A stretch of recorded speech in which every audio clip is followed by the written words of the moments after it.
വിദേശ വിദ്യാഭ്യാസ വായ്പ ഇനത്തിൽ കഴിഞ്ഞ 5 വർഷം കേരളത്തിലെ ഉദ്യോഗാർത്ഥികൾക്ക് വിദ്യാർത്ഥികൾക്ക് വിവിധ ബാങ്കുകൾ അനുവദിച്ചത് 11,872 കോടി രൂപയാണ് എന്ന ഞെട്ടിക്കുന്ന കണക്ക് പുറത്തു വന്നത് പാർലമെന്റിൽ ജബി മേത്തർ MP ചോദിച്ച ചോദ്യത്തിന് ഉത്തരമായി കേന്ദ്ര മന്ത്രി നൽകിയ ആ മറുപടിയാണ്.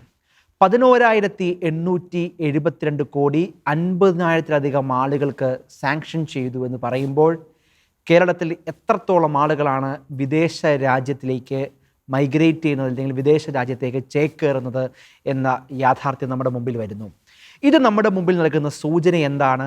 ഇത്ര കോടി രൂപ മുടക്കി വിദേശ രാജ്യങ്ങളിൽ ചേക്കേറുന്നവർക്ക് അതിനനുസരിച്ചുള്ള സാമ്പത്തികമായ അഭിവൃദ്ധി ലഭിക്കുന്നുണ്ടോ? ഈ സമീപകാലങ്ങളിൽ പത്രങ്ങളിൽ കാണുന്ന തട്ടിപ്പുകളുടെ ഞെട്ടിക്കുന്ന കഥകൾ കൂടി ചേർത്ത് വായിക്കുമ്പോൾ നമ്മുടെ നാട് മറ്റൊരു സാമ്പത്തിക പ്രതിസന്ധിയിലേക്ക് സഞ്ചരിക്കുമ്പോൾ അതിന് ആക്കം കൂട്ടുന്നതല്ലേ ഇത്തരം കണക്കുകൾ?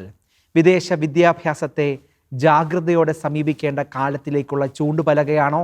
അതോ വിദേശ വിദ്യാഭ്യാസ ഭ്രമം മൂലം ആ രാജ്യങ്ങളിൽ കൃത്യമായി ഒരു സാമ്പത്തിക അഭിവൃദ്ധി നേടാതെ തിരിച്ചു വരുന്ന കുട്ടികൾ, അവരുടെ കണ്ണീർ കഥകൾക്ക് ആര് മറുപടി നൽകും? എവിടെയാണ് ജാഗ്രത ഉണ്ടാകേണ്ടത്? ഈ വിഷയമാണ് ഷെക്കേന ഫയർ റൂമിൽ നമ്മൾ ഇന്ന് ചർച്ച ചെയ്യുന്നത്. എൻ്റെ പേര് നിതിൻ ജോസ്. എൻ്റെ കൂടെയുള്ളത് ശ്രീ ആൻ്റണി സച്ചിൻ, ഒപ്പം ശ്രീ റോണി അഗസ്റ്റിൻ. രണ്ടുപേർക്കും ഒപ്പം പ്രിയ പ്രേക്ഷകർക്കും ദ ഫയർ റൂമിലേക്ക് സ്വാഗതം.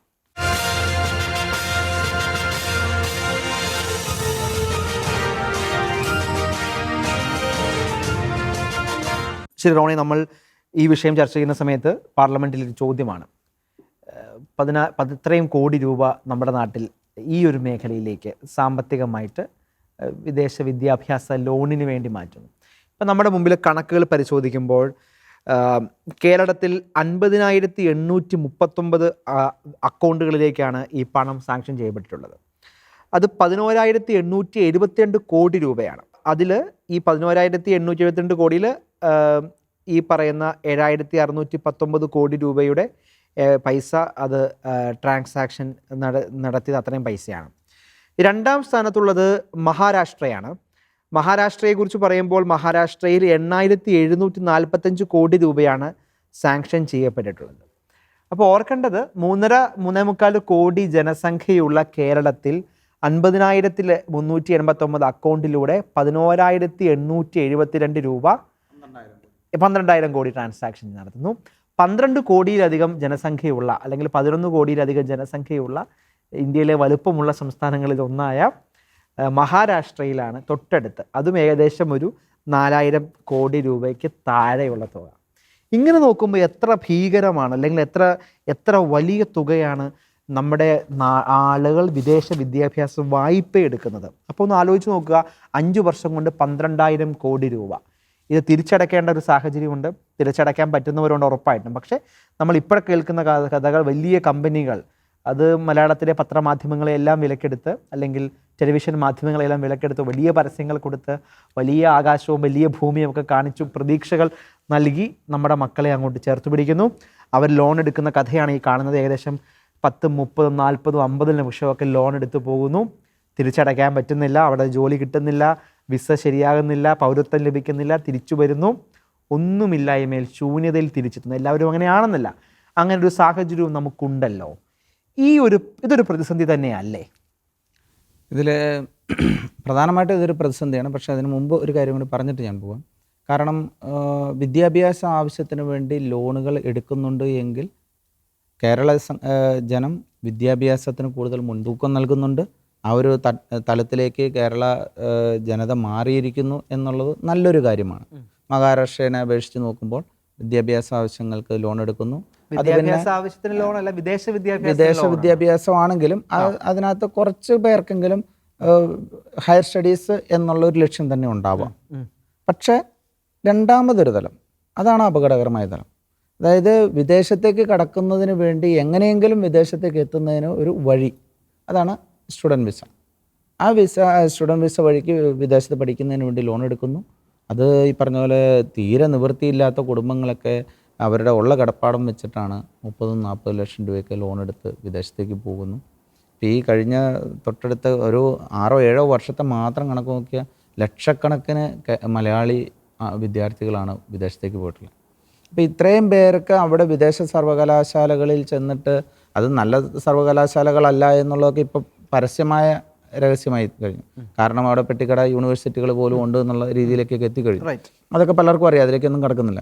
പക്ഷേ അവിടെ ചെന്ന് അവർ ഉദ്ദേശിച്ച വിദ്യാഭ്യാസത്തിൽ ചെല്ലുമ്പോഴാണ് അവിടുത്തെ ലെക്ചേഴ്സ് ആണെങ്കിലും കേരളത്തിലെ ഒരു നിലവാരം പോലും പുലർത്താത്ത സാഹചര്യങ്ങളിൽ ഇവരെങ്ങനെയെങ്കിലും ആ കോഴ്സ്, അപ്പം അവരുടെ ലക്ഷ്യം എന്താ, എങ്ങനെയെങ്കിലും കടക്കുക എന്നുള്ളത്. പക്ഷേ അവിടെ ഒരു വിദേശത്തെ വിദ്യാഭ്യാസ പാസ്സായി കഴിഞ്ഞാൽ പോലും അത് വെച്ചിട്ട് അവിടെ തൊഴിൽ വിസ ലഭിക്കാനുള്ള സാഹചര്യമില്ലാത്തൊരു പ്രശ്നം വരുന്നു. തൊഴിൽ അവിടുത്തെ വിദ്യാഭ്യാസത്തിൻ്റെ ബേസിൽ അവിടെ ഒരു വർക്ക് വിസ ലഭിക്കാതെ വരുന്നു. അങ്ങനെ അവർക്ക് റിട്ടേൺ വരേണ്ട സാഹചര്യത്തിലേക്ക് വരുന്നു. അത് വരുമ്പോൾ എത്രയോ കുടുംബങ്ങൾ ഇപ്പോൾ കടക്കണിയിലേക്ക് എത്തുന്നു, അത് തിരിച്ചടയ്ക്കാൻ പറ്റാത്ത സാഹചര്യങ്ങളിലേക്ക് എത്തുന്നു, ആത്മഹത്യയുടെ വക്കുകളിലേക്ക്. പക്ഷേ ഇവിടെയൊക്കെ നമ്മൾ ഇനി ചിന്തിക്കേണ്ട ഒരു തലം, ഇപ്പോൾ ഈ വിദേശത്ത് പോയി പഠിക്കുന്നു അല്ലെങ്കിൽ അവിടെ രക്ഷപ്പെടാൻ വേണ്ടിയിട്ടാണ് പല കുടുംബങ്ങളും പോകുന്നുണ്ടാവുക. NEP നാഷണൽ എഡ്യൂക്കേഷൻ പോളിസി പ്രകാരവും ഇപ്പോൾ സ്റ്റേറ്റ് ഗവൺമെൻറ് അവതരിപ്പിച്ചിട്ടുള്ള വിദേശ പ്രൈവറ്റ് യൂണിവേഴ്സിറ്റികളുടെ സാധ്യതകളെ പറ്റിയൊക്കെ നമ്മൾ കുറച്ചും കൂടിയൊക്കെ ഒന്ന് ചിന്തിക്കേണ്ട കാലഘട്ടത്തിലേക്ക് എത്തിക്കഴിഞ്ഞു. റോണി പറയുന്നതിൻ്റെ പശ്ചാത്തലത്തിൻ്റെ സമ്മറി ഇതാണ്: വിദേശത്ത് പോകുന്നത് ഓക്കെ, പക്ഷേ അതിൽ അപകടം കാത്തിരിക്കുന്നുണ്ട്. ആ അപകടം ഉണ്ടാകുന്ന ആളുകളെ സംബന്ധിച്ചിടത്തോളം അവർക്ക് തിരിച്ച് അവരുടെ ജീവിതം മുഴുവൻ നഷ്ടപ്പെടുന്നു. അങ്ങനെ ഈ കുടുംബത്തിൻ്റെ അഭിവൃദ്ധിക്ക് വേണ്ടി പോകുന്നു, പക്ഷേ അഭിവൃദ്ധി ഉണ്ടാകുന്നില്ല, നഷ്ടപ്പെടുന്നു, പൈസ നഷ്ടപ്പെടുന്നു, അങ്ങനെ തിരിച്ചു വരുന്ന സാഹചര്യം. അങ്ങനെ വരുമ്പോൾ ഈ 40-50 ലക്ഷം രൂപ എങ്ങനെ ആര് അടയ്ക്കും? ഈ പൈസ തിരിച്ചടയ്ക്കും. അങ്ങനെ വരുമ്പോൾ കുടുംബം വലിയൊരു സാമ്പത്തിക പ്രതിസന്ധിയിലേക്ക് വരും. കുടുംബം മാത്രമല്ല, കേരളത്തിൽ പോലും പലയിടങ്ങളിൽ ഇത് ഒരു വലിയ പ്രതിസന്ധിയാകാനുള്ള കാരണം ഉണ്ടാകും. അതിനോടൊപ്പം ഒന്നുകൂടി കൂട്ടിച്ചേർക്കാം, ഇനി ഈ കുട്ടികൾ അവിടുന്ന് തിരിച്ചു വരുന്നില്ലെങ്കിൽ പോലും അവർക്ക് ഈ ലോൺ അടയ്ക്കേണ്ട ബാധ്യത ആ കുട്ടികളുടെ തലയിൽ തന്നെയാണ്. തീർച്ചയായും. അപ്പോൾ അവരവിടെ ഏതെങ്കിലും രീതിയിൽ പണം ഉണ്ടാക്കാം എന്നുള്ള രീതിയിലേക്ക് എത്തിപ്പോവാണ്. അതൊരു വാല്യൂ ഇഷ്യൂ കൂടെ വരുന്നുണ്ട്, മോറൽ വാല്യൂ ഇഷ്യൂ കൂടി വരുന്നുണ്ട്. ഏതെങ്കിലും രീതിയിൽ അതുപോലെ റൂം ഷെയറിങ്, കാരണം നിവൃത്തിയില്ല, ഒറ്റയ്ക്കൊരു റൂം എടുക്കാനുള്ള സാമ്പത്തിക സ്ഥിതി ഇല്ലാത്തതുകൊണ്ട് റൂം ഷെയറിങ്ങിലേക്ക് വരും, ക്യൂബിക്കുകളിലേക്ക് വരും, കാർ പോർച്ചുകളിലേക്ക് അല്ലെങ്കിൽ മറ്റേ സെല്ലാർ ഏരിയകളിലേക്കൊക്കെ ക്യൂബിക്കുകളിൽ താമസിക്കുന്നവരുടെ ചരിത്രമൊക്കെ നമുക്കറിയാം, എപ്പോഴും കേൾക്കുന്നുണ്ട്. അപ്പോൾ ഇതെല്ലാം കൊണ്ടെത്തിക്കുന്നത് വലിയൊരു അപകടകരമായ സാഹചര്യത്തിലേക്കാണ് മലയാളി കുട്ടികളെ എത്തിക്കുന്നത്. അതിൽ ബഹുഭൂരിപക്ഷവും ക്രിസ്ത്യൻ കുട്ടികളാണെന്നുള്ളത് നമ്മൾ എടുത്ത് ചിന്തിക്കേണ്ട വിഷയം. തീർച്ചയായും അതിനകത്തൊരു ഒരു ജാഗ്രതയുടെ പ്രശ്നമുണ്ട്. സച്ചിൻ, നമ്മൾ ഇതിനകത്ത് ആശങ്കപ്പെടേണ്ട കാര്യമുണ്ടോ? അതായത് നമ്മളിപ്പോൾ ഒരു ലോൺ എടുത്ത് നമ്മൾ പല കാര്യങ്ങളും ചെയ്യും. നമ്മൾ ഇതിന് മുമ്പ് ലോണിനെ കുറിച്ച് കേട്ടിട്ടുള്ള എന്തിനാണ്? കാർഷിക ലോണുകൾ കേട്ടിട്ടുണ്ട്, വീട് വെക്കാനുള്ള ലോണുകൾ കേട്ടിട്ടുണ്ട്, കാർ ലോൺ നമ്മൾ കേട്ടിട്ടുണ്ട്, ഇനിയിപ്പം വിദ്യാഭ്യാസ ലോൺ, അത്ര വരെയുള്ള ലോണുകൾ കേട്ടുള്ളൂ. ഇപ്പോഴാണ് നമ്മൾ പുതിയൊരു മേഖല നമ്മൾ കാണുന്നത്, അത് വിദേശ വിദ്യാഭ്യാസ ലോണുകൾ എന്ന് പറയുന്ന ഒരു ലോണുകളിൽ തന്നെ ഒരു പുതിയ ഒരു മേഖല നമ്മൾ കാണുകയാണല്ലോ. അപ്പം വിദേശത്ത് വിദ്യാഭ്യാസത്തിന് പോകുന്ന ആളുകൾ അടച്ചാക്ഷേപിക്കുന്ന ഒരു ശൈലി നമുക്കുണ്ടാകേണ്ട ആവശ്യമില്ല, അത് തെറ്റുമാണ്. പക്ഷേ ഇവിടെ നമ്മൾ ചൂണ്ടിക്കാണിക്കുന്നത് ഈ ലോൺ തിരിച്ചടവ് സാധ്യമല്ലാത്ത ഒരു സാഹചര്യമുണ്ട്. കാരണം വലിയ പ്രതീക്ഷകളും പരസ്യങ്ങളും ചില പ്രത്യേക സ്ഥാപനങ്ങളുടെ പരസ്യങ്ങളൊക്കെ വിശ്വസിച്ച് വലിയ സ്വർഗത്തിലേക്കുള്ള യാത്രയാണ്, കാനാൻ ദേശമാണെന്നൊക്കെ പറഞ്ഞാണ് പലയിടത്തും പോകുന്നത്. പലപ്പോഴും അവിടെ ചെന്ന് കഴിയുമ്പോൾ അത് വലിയ തട്ടിപ്പുകൾ അവിടെ ഉണ്ടെന്ന് മനസ്സിലാകുന്നു. ജീവിതമെല്ലാം നഷ്ടപ്പെട്ട് തിരിച്ചു വരുന്നൊരു സാഹചര്യം ഇവിടെ നമ്മൾ കാണുന്നുമുണ്ട്. ഇതിനിടയിലാണ് നമ്മൾ ഇതിനെ കാണേണ്ടത്. നമുക്ക് എങ്ങനെയൊരു സമീപനമാണ് ശരിക്കും ഇത്തരം കാര്യങ്ങളോട് നമുക്ക് ഉണ്ടാകേണ്ടത്? നമ്മൾ കേരളം എപ്പോഴും ഒരു ട്രെൻഡ് ഫോളോ ചെയ്യുന്ന ഒരു സമൂഹമായിരുന്നല്ലോ. അപ്പോൾ അതിൻ്റെ ഈ ഒരു ഘട്ടത്തിലെത്തിക്കുമ്പോഴത്തേക്കും നമ്മളുടെ ഒരു ട്രെൻഡാണ് വിദേശത്ത് പോയി പഠിക്കുക എന്നുള്ളത്. അപ്പോൾ സ്വാഭാവികമായിട്ട് ആ ട്രെൻഡിൻ്റെ അകത്ത് നിന്ന് ചിന്തിക്കുമ്പോൾ, നമ്മൾ ട്രെൻഡിൻ്റെ പുറത്ത് നിന്ന് ചിന്തിക്കാം, പക്ഷെ അകത്ത് നിന്ന് ചിന്തിക്കുന്ന ഒരു എക്സാമ്പിൾ പറഞ്ഞു കഴിഞ്ഞാൽ എൻ്റെ കൂടെ പഠിച്ചിട്ടുള്ള 5ഓളം 10ഓളം കുട്ടികൾ വളരെ ക്ലോസ് ഫ്രണ്ട്സ് ആയിട്ടുള്ള കാനഡയിൽ, ഓസ്ട്രേലിയയിൽ, അയർലാൻഡിൽ, ഈ സ്ഥലങ്ങളിലൊക്കെയാണ് എന്ന് കാണുമ്പോഴും സ്വാഭാവികമായിട്ടും എനിക്കുണ്ടാകുന്ന ഒരു ഓപ്ഷൻ അങ്ങോട്ട് തന്നെ പോകുക എന്നുള്ളതാണ്. മാത്രമല്ല ഒരുപക്ഷെ അവർ എനിക്ക് മുമ്പേ 2 വർഷം മുമ്പ് അവർക്ക് പോകാൻ സാധിക്കുകയും അവരവിടെ അത്യാവശ്യം രീതിയിൽ സെറ്റിലാകുകയൊക്കെ ചെയ്യുകയും ഇതേ ഈ പറയുന്ന ഒരു വിദ്യാഭ്യാസ ലോൺ എടുത്തതിൻ്റെ ഫലമായിട്ടൊക്കെ തന്നെയാണ് അവരും പോയിട്ടുള്ളത്. വലിയ സാമ്പത്തിക ചുറ്റുപാടൊന്നും ആയിരുന്നിരിക്കില്ല ഇടത്തരം കുടുംബങ്ങളിൽ നിന്നുള്ളവർ. അവർ പക്ഷേ ആ 2 വർഷം കൊണ്ട് പഠിക്കുക, നല്ലൊരു ജോലിയിലേക്ക് കയറാനൊക്കെ സാധിച്ചു. അത്യാവശ്യം ആ ഇൻവെസ്റ്റ് ചെയ്ത എമൗണ്ട് തിരിച്ചു പിടിക്കുന്ന ഒരു പ്രോസസ്സിലും കൂടിയാണ് എന്നൊരു അത് എനിക്ക് നൽകുന്ന ഒരു പ്രതീക്ഷയുണ്ട്. അവരുടെ ഒരു സുഹൃത്തായിട്ടുള്ള ഞാൻ ഓക്കെ അല്ല ഞാൻ പറയുന്നത് ഞാൻ അസ്യൂം ചെയ്യുന്നതാണ്.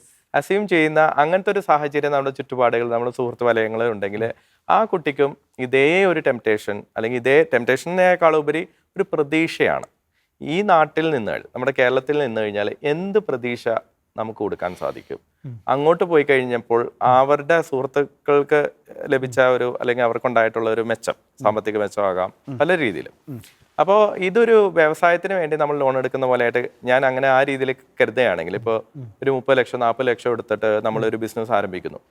നമുക്ക് ഒരു നിർബന്ധമില്ല ബിസിനസ് 100% വിജയിക്കുന്നു, പക്ഷെ അവിടെ ഒരു റിസ്ക് എടുക്കുന്നുണ്ട് എന്ന് പറയുന്ന പോലെ നമ്മൾ റിസ്ക് എടുത്തുകൊണ്ട് നമുക്ക് അവിടെ 100% വിജയിക്കും, അല്ലെങ്കിൽ ഈ പറഞ്ഞ പൈസ എല്ലാം നമുക്ക് തിരിച്ചു പിടിക്കാം എന്നുള്ള 100% ഉറപ്പൊന്നും എല്ലാവർക്കും ഇല്ല. റിസ്ക് ഉണ്ടെന്ന് എല്ലാവർക്കും അറിയാം. പക്ഷെ ആ റിസ്ക് എടുക്കാൻ തയ്യാറാകുകയും, പിന്നെ പോകുന്നവരെ ഒട്ടുമിക്ക ആൾക്കാരും അത്യാവശ്യം അന്വേഷിക്കുന്ന ആൾക്കാരായിട്ടാണ് എനിക്ക് തോന്നിയിരിക്കുന്നത്. അത്യാവശ്യം ഇതിനെക്കുറിച്ച് അറിയാവുന്ന ആൾക്കാർ, അന്വേഷിക്കേണ്ട രീതികൾ പരിചയമുള്ളവരാണെങ്കിൽ മുന്നേ പോയിട്ടുള്ള ചില സുഹൃത്തുക്കളോട് ചോദിക്കും, യൂണിവേഴ്സിറ്റികളെ കുറിച്ചോ പല കാര്യങ്ങളും ഇതിന്. ഇനി തീർത്തും അബദ്ധത്തിൽപ്പെട്ടു പോകുന്ന ആൾക്കാരൊക്കെ ഉണ്ടാകാം. അതിപ്പോ ഏത് പറ്റിക്കാനായിട്ട് നിൽക്കുന്ന ഒരു ഇതുണ്ട് ഞാൻ പറഞ്ഞ. പക്ഷേ പലവരെയും പ്രോത്സാഹിപ്പിക്കുന്ന ഒരു കാര്യം എന്ന് പറഞ്ഞാൽ, മുന്നേ ഇപ്പോൾ ഒരുപക്ഷെ അവരുടെ കുടുംബങ്ങളിൽ നിന്ന് പോയിട്ടുള്ള കസിൻസ് ആകാം, പലവരും രക്ഷപ്പെട്ടു പോയ നാളുകളുണ്ട്. ഇപ്പോൾ 10 വർഷവും ഈവൻ ചിലപ്പോൾ ഒരു 5 വർഷം മുമ്പേ പോയി പഠിച്ചിട്ടുള്ളവരൊക്കെ സെറ്റിൽ ആയിട്ടുള്ളതുണ്ട്. ഇനി അടുത്തൊരു ട്രെൻഡ് ഞാൻ കാണുന്നത് വെച്ചാൽ, നമ്മളിപ്പോൾ പലപ്പോഴും പോകുന്നതെന്ന് പറഞ്ഞാൽ അവിടെ പോയിട്ട് ഒരു ഡിഗ്രി ചെയ്യാൻ പോവുകയാകും, അല്ലെ പോസ്റ്റ് ഗ്രാജുവേഷൻ ചെയ്യാൻ പോവുക. അതിനുപരിയായിട്ട് ഞാൻ പറയുന്നത് അവിടെ പോയിട്ട് ഒരു ടെക്നിക്കൽ കോഴ്സ് പഠിക്കുന്ന, ഇപ്പൊ നമ്മൾ കേട്ടിട്ടുണ്ടാവും എന്ന് വിചാരിക്കുന്നു, അവിടെ പ്ലംബറിന് നല്ല വരുമാനമുണ്ട്. നമുക്കറിയാലോ ഇങ്ങനത്തെ വിദേശ രാജ്യങ്ങളിലെ ഇങ്ങനത്തെ പ്ലംബർക്ക് നല്ലൊരു ശമ്പളം ഉണ്ട്. ഉണ്ട്, ഇല്ലെന്ന് ഞാൻ പറയുന്നില്ല. കേരളത്തിൽ പോലും അല്ലെ ഇപ്പോഴും ഉണ്ട്, ഇല്ലെന്ന് ഞാൻ പറയുന്നില്ല. ഇലക്ട്രീഷ്യന് ജോലി ഇതിലേക്കൊക്കെ വരുന്നു. അതെ, പക്ഷെ അവിടെ അത് ലക്ഷങ്ങൾ അല്ലെങ്കിൽ ഏഴൊക്കെ മുന്നിലേക്ക് പോകുന്നു. അതെ അതെ, അവിടെ നമ്മൾ ഈ പറയുന്ന പോലെ ഒരു എഞ്ചിനീയറിനേക്കാളൊക്കെ ചിലപ്പോൾ കൂടുതലായിട്ട് അവർക്ക് അവിടെ പ്ലംബർക്ക് സാലറി കിട്ടാനായിട്ടുള്ള സാധ്യത ഉണ്ട് അങ്ങനത്തെ നാടുകളിൽ. അപ്പൊ അങ്ങനത്തെ കോഴ്സ് ഒക്കെ ഞാൻ പറയണ, അങ്ങനത്തെ സാധ്യതകൾ കണ്ടുകൊണ്ട് പഠിക്കുന്ന ഒരു വിദ്യാർത്ഥി, അങ്ങനെ പോകുന്ന വിദ്യാർത്ഥിയെ നമുക്ക് കുറ്റം പറയാൻ പറ്റുമോ? പറ്റത്തില്ല. ഞാൻ പറയണത് നമ്മളെ വളരെ ശ്രദ്ധയോടുകൂടെ കാര്യങ്ങളെല്ലാം പഠിച്ച് അതിൻ്റെ അകത്തൊരു റിസ്ക്കും കൂടി എടുത്ത് പോകുന്ന വിദ്യാർത്ഥി, നമ്മുടെ തന്നെ ഓൾറെഡി ഒരു ട്രെൻഡ് ഉണ്ട്. തീർച്ചയായിട്ടും എനിക്ക് തോന്നുന്നത് തീർച്ചയായിട്ടും നമ്മുടെ നാട്ടിൽ പ്രശ്നങ്ങളുണ്ട്, പ്രതിസന്ധികളുണ്ട്, കുറവുകളുണ്ട്, എല്ലാം അംഗീകരിക്കുന്നു. പക്ഷേ നമ്മുടെ നാട്ടിൽ സാധ്യതകൾ ഇല്ലായ്കയൊന്നുമില്ല. സാധ്യതകൾ നമ്മൾ കണ്ടെത്തുക എന്നതേ ഉള്ളൂ. ഇത്രയധികം IT കമ്പനികളുള്ള ഒരു രാജ്യം ഹൈദരാബാദും കൊച്ചി ഇപ്പം ആ നിലയിലേക്ക് ആയി വരുന്നതേ ഉള്ളൂ. ഹൈദരാബാദും ബോംബെയും ബാംഗ്ലൂരും ഒക്കെ ഉള്ള ഒരു രാജ്യം. ഇപ്പം ബാംഗ്ലൂർ, ഇപ്പം ഞാൻ പറയട്ടെ, ഇപ്പം ഞാനൊരു വളരെ സിമ്പിൾ ഒരു കാര്യം പറയാം. UK 1 ലക്ഷം 2 ലക്ഷം രൂപ കിട്ടുന്നുണ്ട്. ഇപ്പം ഞാൻ പഠിപ്പിച്ചൊരു കുട്ടിയുണ്ട്. ആ കുട്ടിക്ക് BA, ആ കൊച്ചു പഠിച്ചത് BCom ആണ് പഠിച്ചത്. ഇന്ത്യയിലെ ഏറ്റവും മികച്ച കോളേജുകളിൽ ഒന്നായ ഡൽഹി ലേഡി ശ്രീറാം കോളേജിൽ BCom പഠിച്ച് പുറത്തിറങ്ങിയ കൊച്ച് സ്റ്റാർട്ടിങ് ശമ്പളം 2.25 ലക്ഷം രൂപയ്ക്കാണ് ജോലി ചെയ്യുന്നത്. എവിടെയാണ്? ചെന്നൈയിലാണ് ജോലി ചെയ്യുന്നത്. പോയത് അല്ല, പോയിട്ടില്ല, നാട്ടിലാണ്. അപ്പൊ ഞാൻ പറയാൻ വന്നത്, നമ്മുടെ നാട്ടിൽ ഈ പറയുന്ന വിദേശത്തുള്ളതിനേക്കാൾ ശമ്പളം കിട്ടുന്ന ജോലികൾ ഏബിൾ ആൾക്കാർക്ക്, ഇപ്പൊ എല്ലാവർക്കും എഞ്ചിനീയറിംഗ് പഠിച്ച എല്ലാവർക്കും കൊടുക്കാൻ പറ്റില്ലല്ലോ. ഇപ്പൊ അങ്ങ് പറയുന്ന എഞ്ചിനീയറിംഗ് കോളേജുകൾ ഇന്ത്യയിൽ കേരളത്തിൽ ആവശ്യമുള്ളതിനേക്കാൾ 20 ഇരട്ടി എഞ്ചിനീയേഴ്സ് അല്ലെങ്കിൽ അതിനെ കൂടുതൽ സ്ഥാപനങ്ങളിൽ നമ്മൾ പഠിച്ചിറങ്ങുന്നുണ്ട്. ഒരാവശ്യമില്ലാതെ നമ്മൾ ബിൽഡ് ചെയ്ത ക്വാളിറ്റി ഇല്ലാത്ത വിദ്യാഭ്യാസ സ്ഥാപനങ്ങളിൽ പഠിച്ചിറങ്ങുന്ന ആളുകൾക്ക് ജോലി കൊടുക്കണമെന്ന് നമുക്ക് നിർബന്ധിക്കാൻ പറ്റില്ല. അങ്ങനെയുള്ളവർ UK പോകുന്നു. പക്ഷെ അവർ UK പോയി ചെയ്യുന്ന ജോലി എന്ത് ലെവൽ ഓഫ് ജോലിയാണെന്നുള്ള ഡിഫറെൻറ്റ് ക്വസ്റ്റ്യൻ. അവർ എഞ്ചിനീയറിംഗ് ആണ് അവിടെ ചെയ്യുന്നത്, അല്ല അവർക്ക് ശമ്പളം കിട്ടുന്ന ജോലി അവർ ചെയ്യുന്നു. അവർ ശമ്പളം കിട്ടുന്നതിന് ഹാപ്പി ആകുന്നു. ഒരു എഞ്ചിനീയറിംഗ് ജോലി ആയിരിക്കില്ല അവർ ചെയ്യുന്നത്. ഏബിൾ ആൾക്കാർ ചെയ്യുന്നുണ്ടാകും. ഏബിൾ ആളുകൾക്ക് ജോലി കിട്ടുള്ളൂ. എവിടെയാണ് നാമമാത്ര പെർസെന്റേജ് ഉള്ള ഏബിൾ ആയിട്ട് പ്ലംബിംഗ് ജോലി ചെയ്യുന്ന ആൾക്കാർക്കും പ്ലംബിംഗ് പഠിച്ച എല്ലാവർക്കും ജോലി കിട്ടുന്നുണ്ടോ? ഇല്ല. ഏബിളായ പ്ലംബർക്കായിരിക്കും ജോലി കിട്ടുന്നത്. അപ്പൊ ഈ എക്കണോമിയെ സംബന്ധിച്ചോളം എൻ്റെ അഭിപ്രായത്തിൽ എല്ലാവർക്കും ജോലി എൻഷുർ ചെയ്യുന്ന ഒരു എക്കണോമി ലോകത്തുണ്ടോ? എനിക്ക് തോന്നുന്നില്ല. എല്ലാവർക്കും ജോലി എൻഷുർ ചെയ്യുന്ന ഒരു സംവിധാനം. ഇപ്പം മിനിമം ബേസിക് ഇൻകം എന്നൊക്കെ പറഞ്ഞ് സ്വിറ്റ്സർലൻഡിലുണ്ട്. എന്ന് വെച്ചാൽ ജോലി ചെയ്താലും ജോലി ഇല്ലെങ്കിലും നിങ്ങൾക്ക് നിശ്ചിത ശമ്പളം നിന്റെ അക്കൗണ്ടിൽ ഇട്ട് തരും. That's A different way of engaging dum. പക്ഷേ ആർക്കും ഇവർ കൃത്യമായി അവർ പഠിച്ച ഡിഗ്രിക്കുള്ള ജോലി എൻഷുർ ചെയ്യാൻ ഒരു സിസ്റ്റത്തിനും പറ്റില്ല. നമ്മൾ കമ്പയർ ചെയ്യുന്നത് UK ആയിട്ട് കമ്പയർ ചെയ്യുന്ന ഏത് രാജ്യത്തെയാണ്?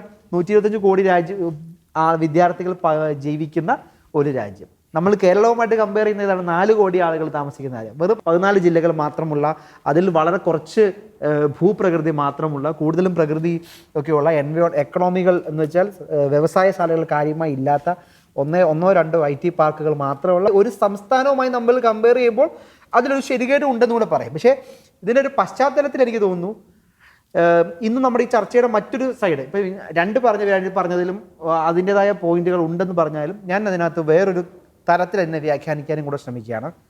നമ്മൾ അറിഞ്ഞോ അറിയാതെയോ നമ്മുടെ നാട് വലിയൊരു സാമ്പത്തിക പ്രതിസന്ധിയിലേക്ക് കടന്നു പോകുന്നുണ്ട്.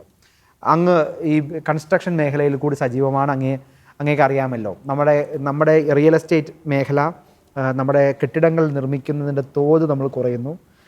നമ്മുടെ നാട്ടിൽ ചെറുകിട സ്ഥാപനങ്ങൾ, റീറ്റെയിൽ ഭീമന്മാർക്ക് വലിയ തുകയുണ്ട്, ആമസോൺ അങ്ങനത്തെ വലിയ കമ്പനികൾ ലാഭക്കൊയ്ത്തുണ്ട്. പക്ഷേ ചെറിയ കച്ചവടക്കാർ അവർ വലിയ പ്രതിസന്ധിയിലൂടെ പോകുന്നൊരു കാര്യം. കാർഷിക മേഖലയുടെ പ്രതിസന്ധിയെക്കുറിച്ച് പറയേണ്ട കാര്യമില്ല. വന്യമൃഗശല്യം ഉൾപ്പെടെ കാർഷിക വിലകൾക്ക് തകർച്ച ഉണ്ടാകുന്നൊരു സാഹചര്യം. നമ്മുടെ സർക്കാരിൻ്റെ സാഹചര്യം നോക്കുമ്പോൾ പോലും വിഭിന്നമല്ല.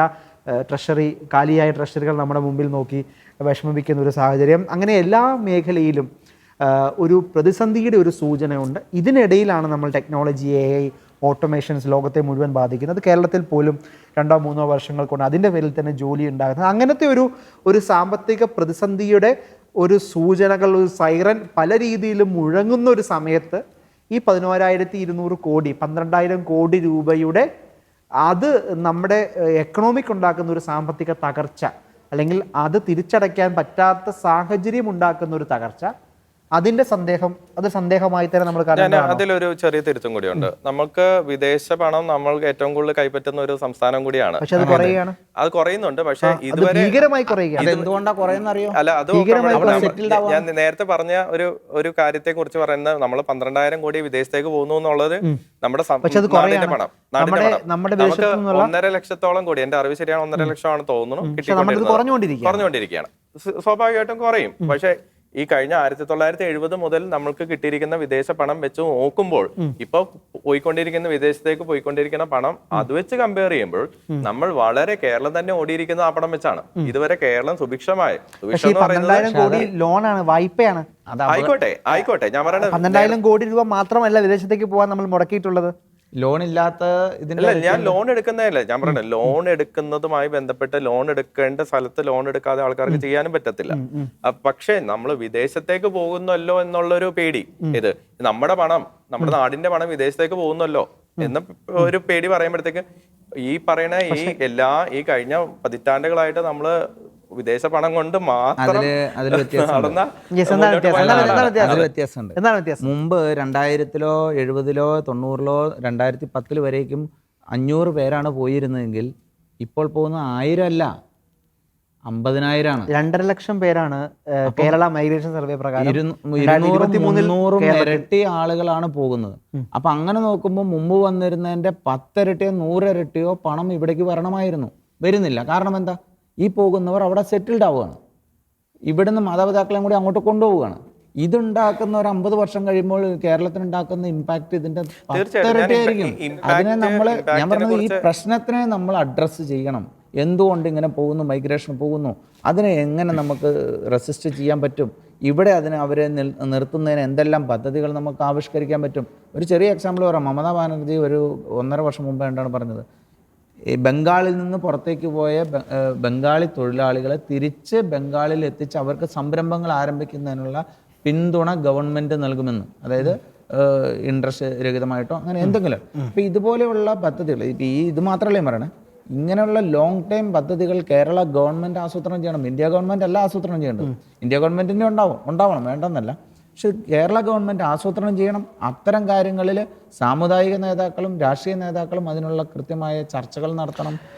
ആ ഒരു വിഷനിലേക്ക് നമ്മൾ പോയില്ലെങ്കിൽ കേരളത്തിൻ്റെ ഇക്കോണമി തകരും. കേരളത്തിൻ്റെ ഇക്കോണമി മാത്രമല്ല തകരുക, കേരളത്തിൽ നിന്ന് ഒരു ജനവിഭാഗം പുറത്തേക്ക് പോയി കഴിഞ്ഞാൽ കേരളത്തിൻ്റെ സംസ്കാരം തകരും. നമ്മളതിനെപ്പറ്റി എന്ത് ചിന്തിക്കാത്തത്? കേരളത്തിൻ്റെ ഗോഡ്സ് ഓൺ കൺട്രി എന്നുള്ള ആ വേർഡ് തന്നെ ഇല്ലായ്മ ചെയ്യപ്പെടുന്ന ഒരു സിസ്റ്റത്തിലേക്കാണ് കേരളം പോയിക്കൊണ്ടിരിക്കുന്നത്. അത് ഈ മൈഗ്രേഷനെ ഭയങ്കര രീതിയിൽ ബാധിക്കുന്ന ഒരു വിഷയമാണ്. മാത്രമല്ല നമ്മൾ ഈ വേറൊരു പോയിന്റ് കാണാം. ഇപ്പം അങ്ങ് പറഞ്ഞതുപോലെ തീർച്ചയായിട്ടും വിദേശത്തെ ആൾക്കാർ പോകുന്നുണ്ട്, സ്വസ്ഥമായി ചെയ്യുന്നു. പക്ഷേ ഇതിനെല്ലാം ഒരു ഡൗൺ ട്രെൻഡ് ഉണ്ട്. ആ ഡൗൺ ട്രെൻഡിൻ്റെ സൂചന നമ്മളിപ്പോൾ കാണുന്നുണ്ട്.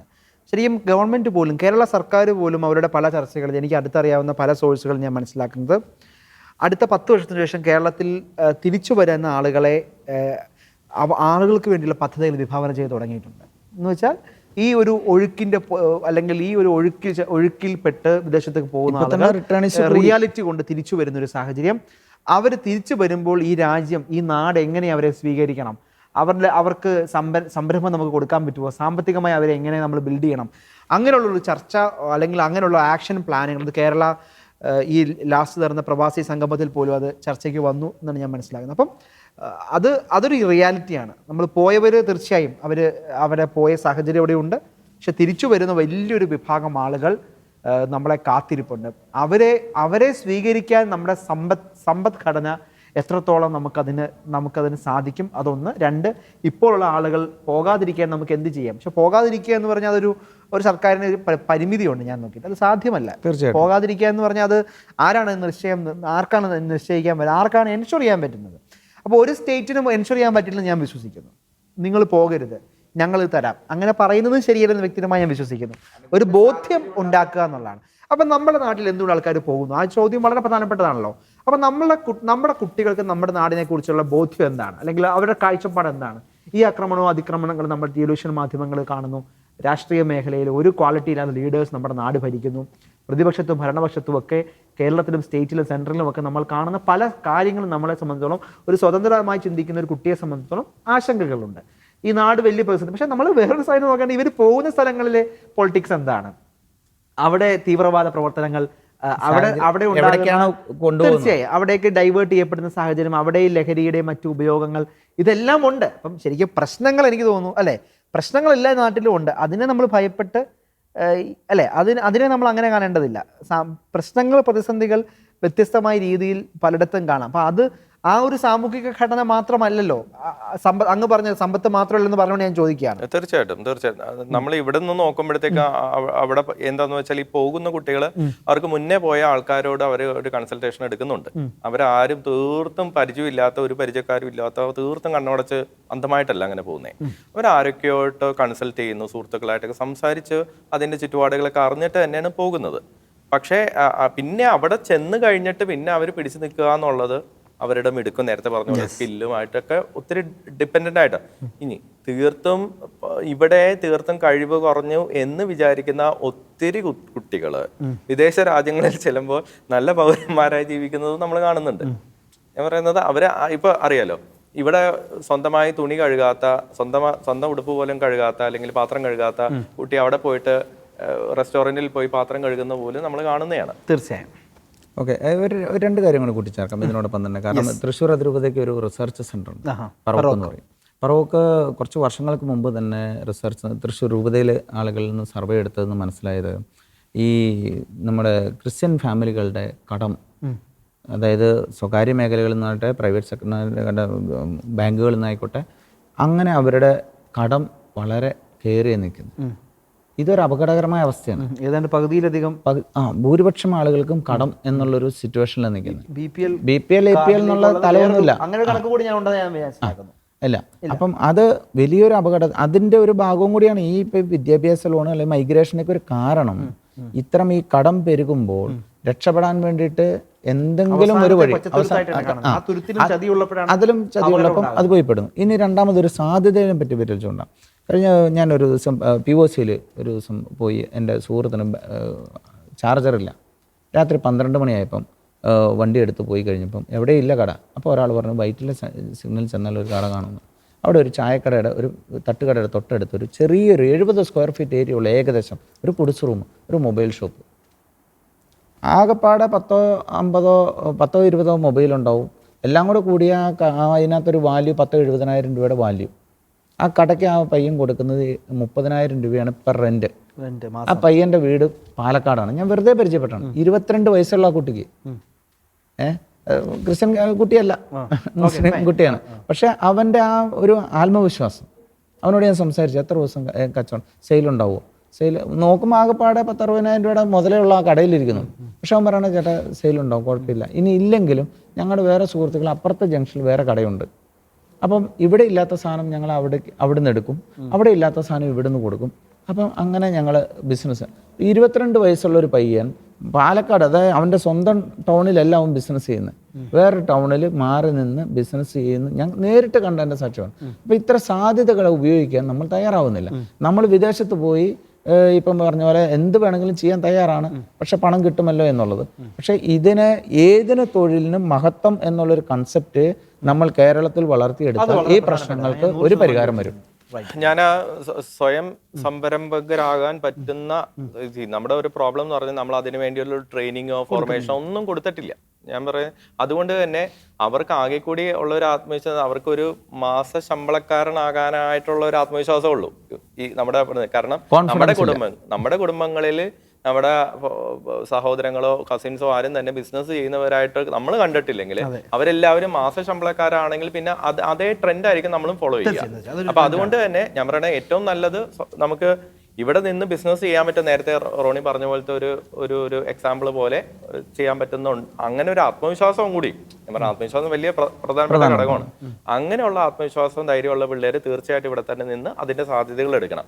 പക്ഷേ പോകുന്ന കുട്ടികളുടെ ബാക്ക്ഗ്രൗണ്ട് മിക്കവാറും അവർക്ക് മാസശമ്പളവും ആ തോതിലായിരിക്കും അവർ പ്രതീക്ഷിക്കുന്നത്. അതുകൊണ്ടും കൂടിയാണ്. തീർച്ചയായും.